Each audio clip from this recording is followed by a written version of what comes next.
La granja de maniquíes. Creo que finalmente he llegado al punto en el que puedo hablar de ello. Han pasado varios años desde que ocurrió. Ninguno de nosotros, ni yo, ni mi amiga, ni mi hermano, ni el amigo de mi hermano, que también lo vivió, se lo ha contado jamás a un alma viviente, y rara vez lo mencionamos entre nosotros. Pero creo que escribirlo podría ayudarme. Quizá así pueda olvidarlo de una vez. Cuando sucedió, era una adolescente viviendo en Cumbria, una región al noroeste de Inglaterra. Más concretamente, vivía en el distrito de los Lagos, una zona de una belleza natural impresionante, muy rural y muy popular entre los turistas. Imagina cielos oscuros y amenazantes, muros de ladrillo gris y un paisaje agreste, montañas, campos, cuerpos de agua, desplegándose a tu alrededor, y así es el distrito de los Lagos. En mi juventud, salía en un barco en pleno verano, tumbada en la madera moteada bajo un sol abrasador, escalaba las montañas más difíciles bajo lluvias torrenciales para contemplar algunos de los paisajes más hermosos que existen en este planeta. Sé que fui afortunada e intenté no ser desagradecida. Pero, como adolescente, siempre sentí un agudo aislamiento del resto del mundo. Mi familia vivía, y aún vive, en una pequeña cabaña en un pueblo diminuto donde todos se conocen, donde no hay privacidad y donde es imposible salirse con la suya. Iba a la escuela secundaria local, pero con local me refiero a que tenía que tomar un autobús de media hora para llegar, y nuestro pueblo más cercano quedaba igual de lejos. Los veranos de mi juventud siempre fueron largos y solitarios. Por eso fue un golpe de suerte increíble cuando, el verano que cumplí 14 años, una chica de mi edad se mudó a mi pueblo. Mi familia consistía en mis padres y mi hermano menor Tom, quien, con 14 años yo y él a punto de cumplir 13, me parecía demasiado inmaduro para palabras. Pasar tiempo con él solo ocurría como último recurso. Por algún milagro, la chica también tenía un hermano menor, y el día que se mudaron, mi madre nos envió a su casa para presentarnos y llevarles un poco de Kendal Mint Cake, una especialidad de Cumbria, para los que no lo sepan. La chica, Katie, y yo nos hicimos amigas rápidamente. Se había mudado desde Londres después de que su padre muriera de cáncer, lo que, obviamente, fue un ajuste difícil por varias razones. Recuerdo ser muy consciente de que debía ser cuidadosa con ella. Solo estaban Katie, su hermano Michael y su madre. En el momento en que la conocí, supe que me caería bien. Tenía exactamente mi edad, con un estilo genial, pelo despeinado recogido en un moño sin esfuerzo, un pequeño piercing en la nariz brillando, una fascinación para mí, a quien ni siquiera me dejaban perforarme las orejas, y llevaba una camiseta de una banda que no conocía, con el símbolo de una calavera y huesos cruzados. Tampoco pareció molestarle mi ropa pasada de moda de tiendas de caridad ni mi actitud demasiado amigable, desesperada, lo cual fue un gran alivio. Su hermano Michael, un niño de hombros estrechos, piel muy pálida y modales torpes, y mi hermano también conectaron después de hablar de videojuegos y se fueron corriendo a la habitación de Michael para jugar en su Xbox. Noté que la familia tenía dinero, su casa era más grande que la nuestra y mucho menos destartalada, así que Michael probablemente tendría los juegos más nuevos. Después de una presentación nerviosa, Katie y yo empezamos a hablar y nos sentamos en su cocina intercambiando historias mientras su madre desempacaba cajas a nuestro alrededor. Ella parecía agradecida de tener a alguien de su edad en esa tierra rural y extraña. Yo, por supuesto, estaba eufórica. El verano pasó en una neblina feliz. Katie y yo pasábamos casi todos los días juntas, yendo al lago a nadar o pasando el rato en nuestras habitaciones, perdiendo el tiempo en internet o viendo películas. Nuestros hermanos, igualmente, encontraron compañía mutua, y la madre de Katie, que era originalmente de la zona, se hizo amiga de mi mamá. Cuando empezó la escuela, viajábamos juntas en el autobús, y ella se integró sin esfuerzo en nuestro grupo de amigos, otro gran alivio, pues me preocupaba que fuera demasiado elevada para nosotros. Pasé mucho tiempo intentando complacerla, asegurándome de que supiera que yo era tan madura como ella. Habiendo vivido en Londres, había experimentado cosas que yo solo podía soñar, y el esfuerzo era agotador a veces. Pero no quería que me dejara atrás por alguien más interesante. Mi historia realmente comienza la semana antes de las vacaciones de octubre, cuando Katie tuvo una idea.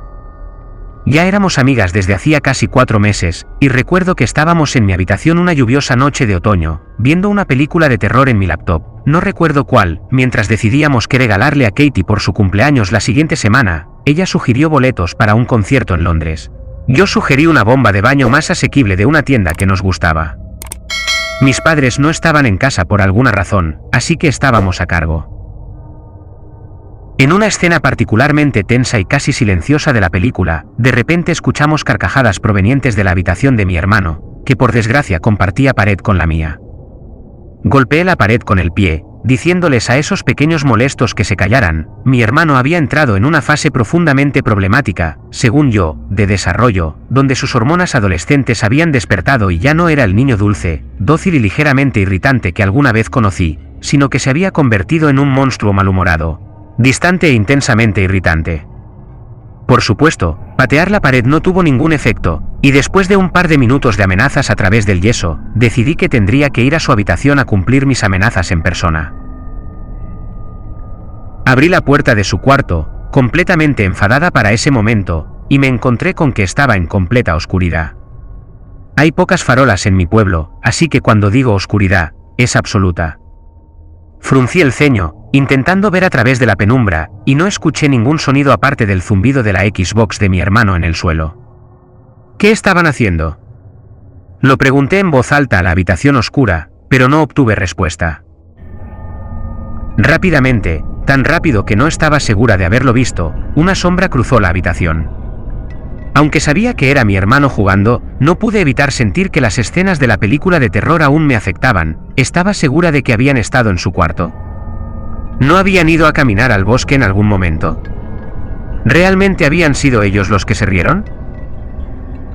Consideré esto mientras mi mano buscaba el interruptor de la luz, cuando de repente otra mano, agarró mi muñeca de la nada. Grité, desgarradoramente, y caí hacia atrás en el pasillo, solo para ser recibida por las familiares carcajadas que habíamos estado escuchando toda la noche. Katie entró en la habitación y encendió la luz, revelando a los pequeños. Encapuchados en medio del cuarto como dementores con acné, revolcándose en risas histéricas. Eso no fue nada gracioso. Les grité, pero hasta Katie reprimía una sonrisa. La película de terror me había afectado, y mi hermano y su amigo lo aprovecharon al máximo. Los dos chicos seguían doblados de risa, envueltos en sus capas, mientras tomaba la almohada de mi hermano y los golpeaba con ella, lo que solo aumentó las risas. ¿Solo intentábamos ser como el viejo señor MC Creepy?, dijo Tom entre carcajadas. ¿Quién? ¿Quién es el señor MC Creepy?, preguntó Katie. Tienes que haber oído del señor MC Creepy. Los ojos de Tom se abrieron, y asintió a su amigo para aclarar lo obvio. Todos han oído del señor MC Creepy, suspiró Michael, mirando a dos personas que evidentemente consideraba imbéciles. Es el tipo que tenía la granja de maniquíes cerca del pueblo de Kobe. Katie y yo nos miramos y nos encogimos de hombros. El pueblo de Kobe estaba a 10 millas de distancia, no tenía razón para ir allí y no sabía mucho al respecto. Tampoco sabía nada de una granja de maniquíes. Mató a un montón de gente allí, como hace 50 años, intervino Tom. Era un tipo muy espeluznante que hacía maniquíes para tiendas, y probablemente otras cosas, y atraía a hombres a su casa haciéndose pasar por una mujer en internet, luego los mataba a hachazos. Y después hacía maniquíes con su piel, agregó Michael, con alegría. Ahora, voy a detenerme aquí para explicar que no soy fan del terror. No me gustan las historias de miedo, creepypastas, nada de eso, y normalmente odio las películas de terror, y solo estaba viendo una esa noche porque no quería parecer cobarde frente a Katie, a quien le gustaban esas cosas. Además, era muy probable que mi hermano y su amigo estuvieran mintiendo, y no quería darles más importancia de la necesaria. Katie, por otro lado, los miraba intrigada. ¿Un asesino con hacha vivía a 10 millas de aquí? Sí. ¿Y se llamaba señor MC Creepy? No, idiota, suspiró el hermano de Katie. Se llamaba Martin MC Grevy. Ese es solo su apodo. Inusualmente, Katie dejó pasar el insulto sin comentarlo. ¿Cuántas personas mató?, preguntó. Tom y Michael se miraron, menos seguros ahora. No sé. Muchas, probablemente. Podrías buscarlo en Google. ¿No lo has buscado? No. Solo lo escuchamos en la escuela. Me reí, deseando terminar la conversación. Ah, claro. Lo escucharon en la escuela, así que debe ser verdad. ¿Realmente pasó?, insistió Michael. Todos lo saben. Se acerca el aniversario de su primer asesinato en Halloween. Sí, claro, que haya pasado en Halloween lo hace más creíble. Levanté las cejas al techo, luego los dejé solos y regresé a mi habitación, intentando sacudirme una extraña sensación en el estómago.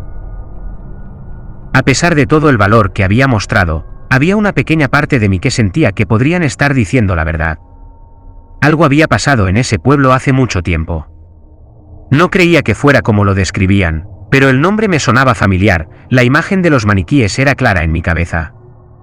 Podía ver a mis padres en la mesa del desayuno, hablando en voz baja, las palabras Kobe, asesinato y muñecos saliendo de sus labios cuando creían que no los escuchaba.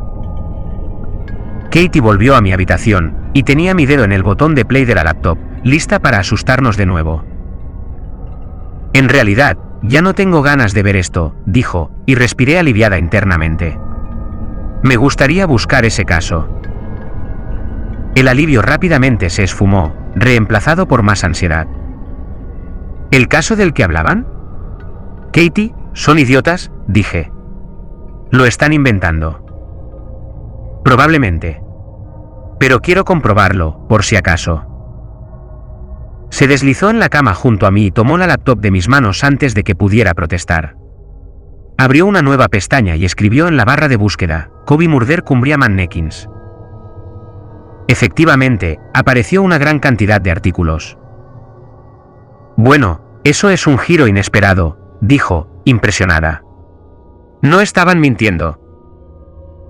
Sentí mis palmas sudar mientras hacía clic en el primer artículo y aparecía la foto de un hombre. El hombre era bastante normal, unos 40 años, pelo corto y oscuro, rostro demacrado como si no hubiera comido en mucho tiempo, con una camisa a cuadros. Pero sus ojos hundidos, mirando intensamente a la cámara, me hicieron estremecer. Sentí como si me estuviera mirando directamente. Este era Martin M.C. Grevy, asesino de 9 personas, que alguna vez vivió cerca. Su época activa no fue hace 50 años, como dijo Tom, sino hace 19, en 1999, aunque para mi hermano todo antes del milenio era lo mismo, y recordé haber escuchado las historias, aún frescas para los residentes, cuando era niña. No recuerdo exactamente qué artículos leímos, pero la historia era así. Martin M.C. Grevy era un hombre de familia, con esposa e hijo de 4 años, dueño de un exitoso negocio casero de maniquíes personalizados para escaparates. Pero, como muchos, tenía secretos. Desafortunadamente, el secreto de Martin M.C. Grevy era que le gustaba hacerse pasar por mujeres hermosas en internet, atraer a hombres crédulos entre 20 y 35 años, hacerles enviar fotos desnudas y luego atraerlos a su casa con el pretexto de un encuentro. Eran los días en que internet era relativamente nuevo y la gente era menos cautelosa, así que generalmente tenía éxito. Una vez allí, los ataba y cometía actos indescriptibles de tortura antes de matarlos con una herramienta afilada que usaba para hacer sus maniquíes. Su esposa, al parecer, estaba al tanto de todo y pudo haber sido cómplice. Después de matarlos, hacía maniquíes a su semejanza, aunque no con su piel, como dijeron los chicos, y los trataba como si fueran reales. 9 maniquíes fueron encontrados en el sótano cuando la policía allanó la casa. Una vez que M.C. Grevy se convirtió en sospechoso de las desapariciones, se disparó con un revólver, junto a su esposa e hijo. Murió antes de que pudieran ponerle las esposas. Creo que la mayoría de la gente, después de leer esto, y los detalles espeluznantes, como hicimos nosotros, que no repetiré aquí, cerraría la laptop y quizá iría a vomitar en silencio. La curiosidad de Katie, sin embargo, aumentó. Quería saber más. Llamó a los chicos, quienes dijeron que, aunque habían escuchado versiones exageradas en la escuela, como lo de la piel humana, básicamente era la misma historia que conocían y realmente había sucedido en una granja cerca del pueblo de Kobe. Bueno, eso es asqueroso, dije. Esos hombres murieron a manos de ese enfermo. Espero que se pudra en la cárcel. ¿Por qué dijiste que estaban actuando como Martin McGreevy cuando se pusieron las capas? Preguntó Katie. Porque eso es lo que él hacía. Su esposa dejaba entrar a las víctimas, y él estaba en el sótano. Esperaba a sus víctimas, vestido como sus maniquíes, y luego saltaba sobre ellos antes de que pudieran reaccionar. ¿Cómo sabría alguien eso? Exigí saber. Su esposa sobrevivió al disparo. Le dio una confesión completa a la policía. Todavía está viva, en prisión, me dijo Michael. Katie preguntó si alguien aún vivía en la granja. La última vez que supe, estaba abandonada, dijo Tom. Dicen que su fantasma aún deambula por las habitaciones, buscando más gente para matar. Ambos empezaron a saltar por la habitación, moviendo los brazos y haciendo sonidos de aullidos. Seguro que, a los 13, ya eran demasiado mayores para eso. Miré a Katie para compartir una mirada de exasperación, pero en cambio, ella sonreía. Había absorbido la noticia de la casa abandonada sin comentarios, pero podía ver cómo su expresión cambiaba, sus ojos oscuros brillando con la formación de un plan. No sabía si esto era lo que ocurría después de sufrir un duelo a temprana edad, pero mi amiga parecía estar anormalmente fascinada por el lado oscuro de la vida, la muerte, la tortura, la destrucción, el abandono. Era, y es, una parte de ella que me cuesta aceptar, pero trato de entender que probablemente se deba a su trauma infantil. No me gusta pensar que alguien pueda estar interesado en estas cosas solo por gusto. Después de que se fueron, se volvió hacia mí, con una sonrisa jugueteando en sus labios. Ya sé qué quiero para mi cumpleaños, dijo, sonriendo. En ese momento, supe lo que iba a decir, y el miedo corrió por mí como sangre. Aún así, necesitaba actuar con indiferencia. Cuando eres adolescente, la imagen lo es todo. Quiero explorar la granja de maniquíes, dijo mi amiga. Yo solo sonreí, vacíamente. Era absurdo. Nuestros padres irían a una cena en el pueblo vecino y probablemente no volverían hasta medianoche.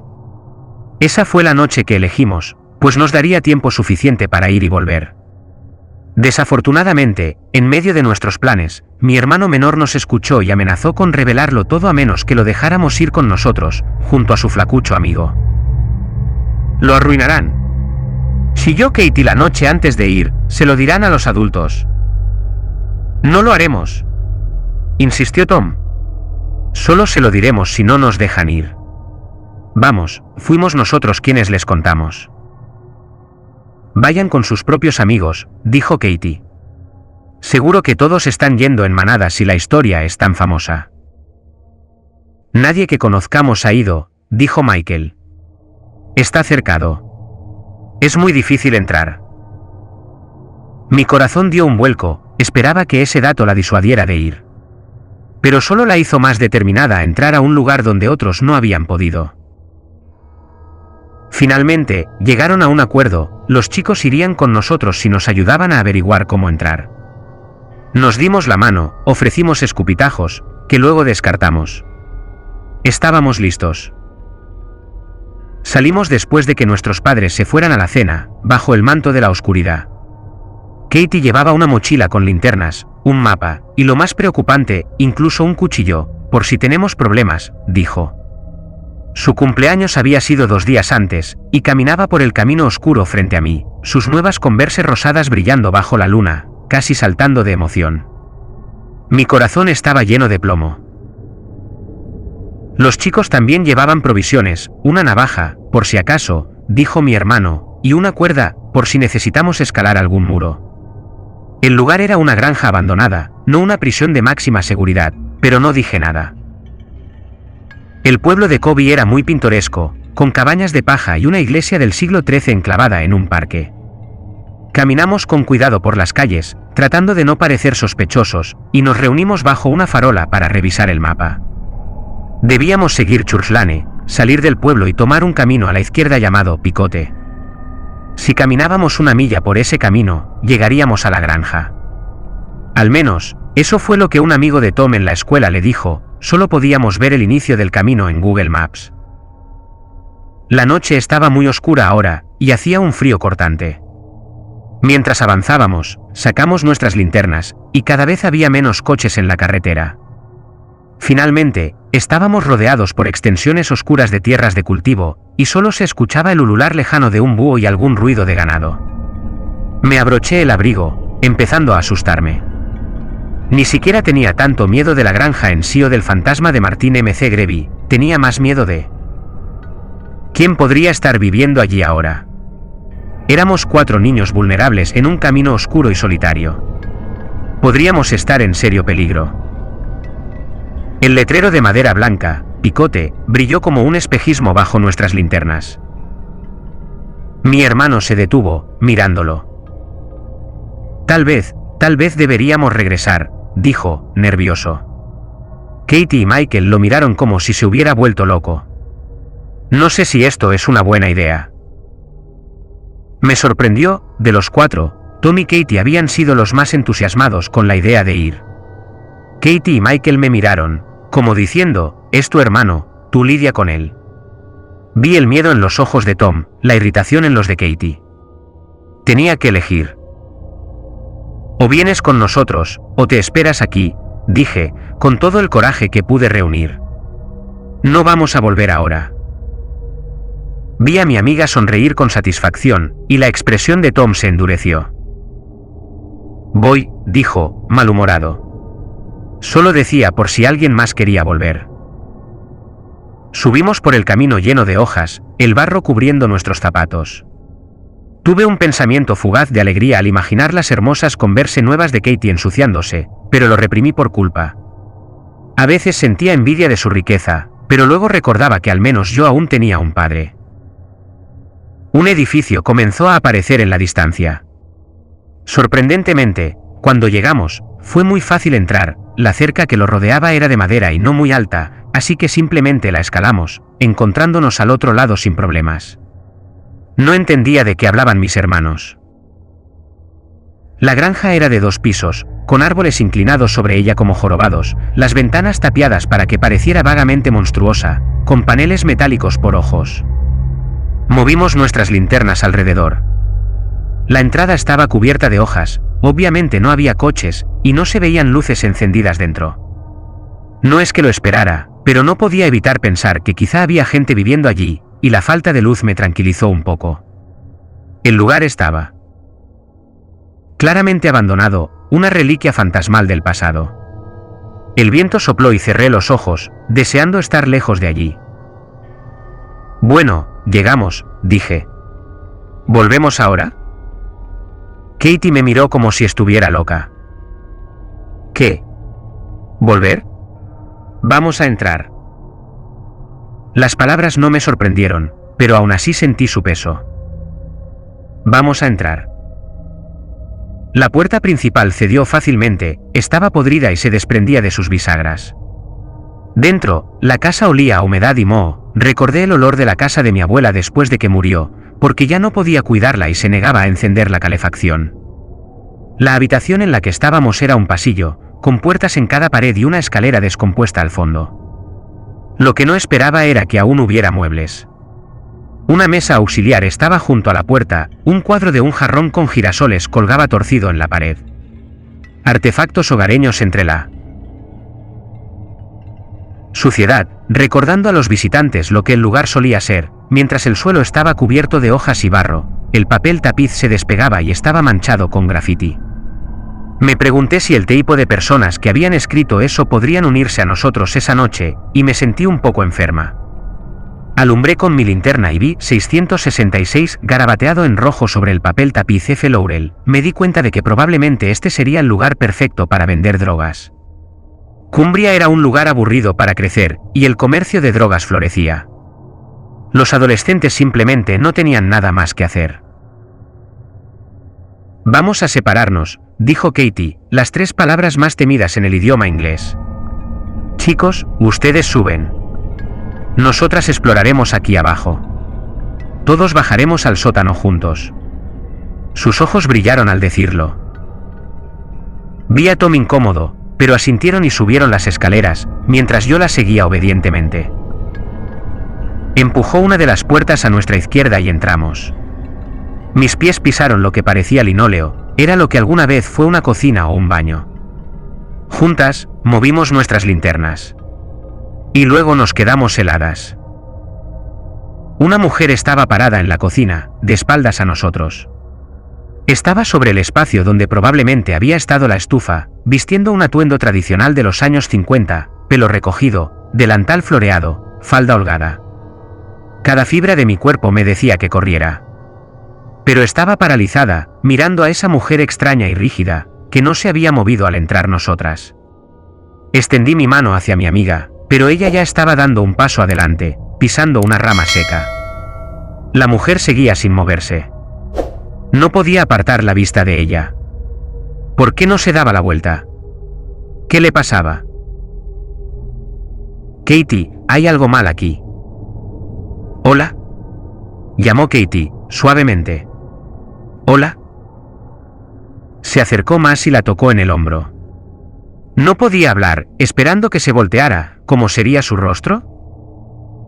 Es un maniquí, exclamó mi amiga, con la boca abierta. Por supuesto. ¿Qué?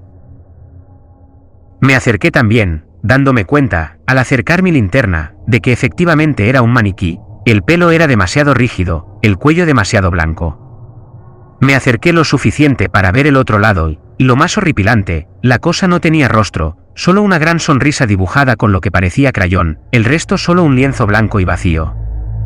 Una figura sin ojos. Dios mío, dijo Katie. Alumbré un poco más y noté que, en el suelo, donde debería estar la estufa, había una sartén con 2 huevos fritos y una salchicha de plástico, del tipo que le darías a un niño. ¿Está cocinando?, dije. Por supuesto, MC Grevy había hecho maniquíes para vivir. ¿Pero por qué había uno en la casa ahora, tantos años después? ¿Alguna clase de broma enfermiza? Katie y yo nos miramos, sin saber si reír o llorar. El sonido de un grito desde el otro lado de la casa hizo que no hiciéramos ninguna de las dos. Corrimos hacia el sonido, que venía de arriba, y encontramos a nuestros hermanos acurrucados en una de las habitaciones, señalando la ventana tapiada. Nos acercamos y vimos una cama pequeña, o lo que quedaba de una cama, podrida y maloliente, con el maniquí de un niño acostado en ella. Este maniquí era más detallado que el de la cocina. Tenía un rostro tallado, nariz y labios. Alguien incluso le había pegado 2 ojos saltones, como los que se usan en manualidades, en la frente, dando la extraña impresión de que estaba acostado con los ojos abiertos. Sobre su cabeza tenía un pelo rizado. ¿Qué mierda es eso?, preguntó mi hermano. Su voz temblaba. Es un maniquí, ¿qué crees?, dijo Katie. Hay uno en la cocina también. ¿Hay más? Mi hermano estaba perdiendo la cabeza. Me sentí un poco avergonzada, para ser honesta. Michael se mantenía tranquilo y serio, mirando fijamente a la cosa en la cama, con la cabeza ladeada como si estuviera examinando una rareza científica. Ya tuve suficiente, dijo Tom. Este lugar es demasiado raro. Obviamente es solo una broma, dijo Katie. Probablemente alguien lo hizo para asustar a niños estúpidos como nosotros. O serán unos fanáticos de asesinos seriales, tratando de recrear la casa familiar. Eso es enfermo, dijo mi hermano, con el rostro pálido. Sí. Pero la expresión de Katie no mostraba que lo creyera así. En cambio, había un asomo de sonrisa en su boca. Parecía estar disfrutando mucho todo el asunto. Creo que me quiero ir ya, dijo Tom. Me miró. Esta era mi oportunidad de ser una hermana mayor comprensiva. Bueno, tal vez ya hemos visto suficiente, dije. Este lugar da un poco de miedo, después de todo. Pero no hemos visto el sótano todavía, exclamó Katie. Es la mejor parte. No quiero ver el sótano. Ya tuve suficiente, insistió Tom. Hemos llegado hasta aquí, pero hay una mala vibra en este lugar. Siento que algo malo va a pasar. Bueno, tú puedes irte a casa, dijo Katie. Pero yo voy a explorar el sótano. No tienes que esperarme si no quieres. Era una situación difícil. Realmente no quería elegir entre mi amiga y mi hermano, pero parecía que tendría que hacerlo. Me quedé mirándolos a ambos, el rostro duro y decidido de Katie, el pálido y ansioso de mi hermano. Fue entonces cuando lo escuchamos. Un sonido suave, de arrastre. Proveniente de abajo. Muy abajo de nuestros pies. Como si viniera del sótano. Nunca había sentido que 4 personas dejaran de respirar al mismo tiempo, pero eso fue lo que pasó. Luego lo escuchamos de nuevo. Un sonido de arrastre. Como si alguien estuviera arrastrando algo pesado por un piso de concreto. ¿Qué fue eso? Michael fue el primero en hablar. Por primera vez, también se veía asustado. Tenemos que salir de aquí, dijo Tom. Con cautela, con mucha cautela, caminamos de puntillas por lo que alguna vez fue el cuarto del hijo de Martin M.C. Grevy, salimos al pasillo y bajamos las escaleras. El sonido de arrastre se hizo más fuerte, más urgente, como si supiera que nos estábamos yendo. Tomé la mano de mi hermano, él a su vez agarró el brazo de Michael. Nos dirigimos directamente a la puerta, cuando me di cuenta de que Katie no se había movido. Estaba mirando fijamente la puerta del sótano. ¿Qué haces?, pregunté en un susurro desesperado. Los chicos salieron al aire libre, pero ella se quedó quieta, mirando. Bueno, ¿no tienes curiosidad?, preguntó. Aunque sea un poco. No, definitivamente no. Yo sí. Quiero ver qué está haciendo ese sonido. No podía creerlo. ¿Cómo podía ser tan estúpida? Mientras hablábamos, noté que el sonido se había detenido. Dios mío. ¿Y si lo que fuera que estaba ahí nos había escuchado? Katie, podría ser peligroso ahí abajo. No sabes quién es. Solo será rápido. Estaba como en trance, moviéndose hacia la puerta mientras un rayo de luna entraba por la puerta principal e iluminaba su rostro, y aunque agarré su mano, ella se soltó, más fuerte que yo. Katie, por favor. Abrió la puerta, y antes de que pudiera detenerla, había desaparecido, bajando las escaleras. Por el amor de Dios. Nada, ni el cielo y la tierra moviéndose, ni un laberinto de chocolate, ni cerdos volando, podría hacer que mis pies se despegaran del suelo para ir a detenerla. En cambio, me quedé ahí, sin siquiera estar segura de si respiraba, cuando Michael asomó la cabeza de nuevo. ¿Qué hacen?, preguntó. ¿Por qué tardan tanto? Tu hermana bajó al sótano, dije. Ambos intercambiamos una mirada, aterrorizada, impotente, horrible. Pero ninguno de los dos podía moverse. El sonido de arrastre aumentó de volumen otra vez, la urgencia se amplificó, llenando mis oídos. Y entonces la escuchamos gritar. Su grito fue aún más desgarrador que el de mi hermano, era el tipo de grito que una persona hace cuando está experimentando los últimos momentos de su vida. Tanto Michael como yo corrimos hacia la puerta del sótano y nos paramos en lo alto de las escaleras, la luz de las linternas cayendo en fragmentos sobre los escalones. Vi la escena abajo, Katie, subiendo las escaleras corriendo, con una expresión de alguien siendo perseguido, pero no había nada ni nadie detrás de ella. Moví la linterna y vi un grupo de figuras altas y oscuras agrupadas en la esquina más lejana del cuarto, 9 de ellas, rígidas como tablas, sin rostro. Sentí que mi corazón se detenía, pero no entendía por qué estaba tan asustada, eran solo maniquíes, como los del resto de la casa. Y entonces uno de ellos se movió. Tut, tut, tut. Los pasos de Katie resonaron en los últimos escalones y nos empujó con todas sus fuerzas hacia atrás, de vuelta al pasillo.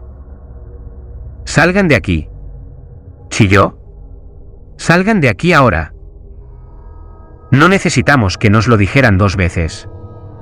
Corrimos, salimos por la puerta, bajamos por el camino, hacia mi hermano, que también corría, corrimos hacia la cerca, la escalamos, perdimos mochilas y zapatos y nos raspamos las extremidades en el proceso. Pero no nos importó, porque lo único que sabíamos era que estábamos corriendo, alejándonos de ese lugar, de ese sonido y de esas horribles, horribles figuras.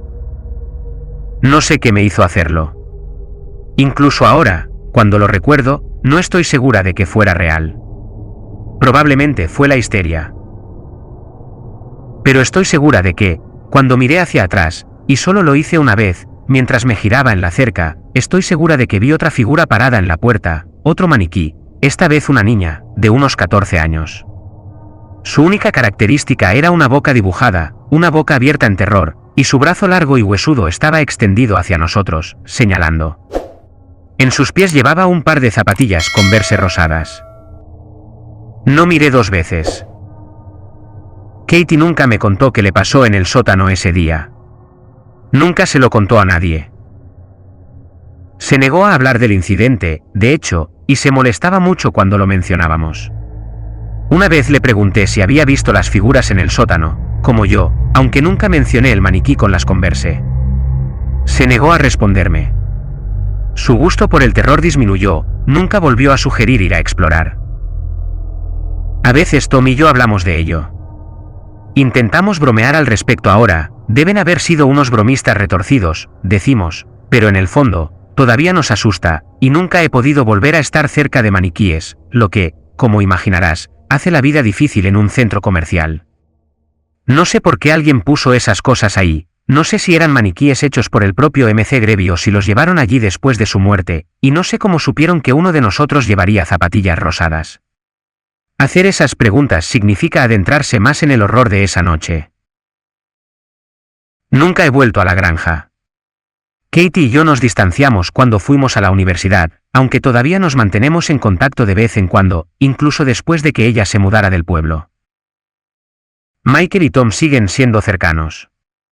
Tom dice que Michael incluso volvió allí hace un año, a plena luz del día esta vez, para grabar algo, estudia cine en la universidad. Dijo que no encontró ningún maniquí y que todos los muebles habían sido saqueados. La puerta del sótano estaba cerrada cuando fue. Lo que sea que acechaba ahí abajo entre las sombras estaba escondido. Y lo que sea que Katie vio esa noche, si vio lo mismo que yo, o quizá algo peor, quedó oculto, y solo queda para que tú y yo especulemos.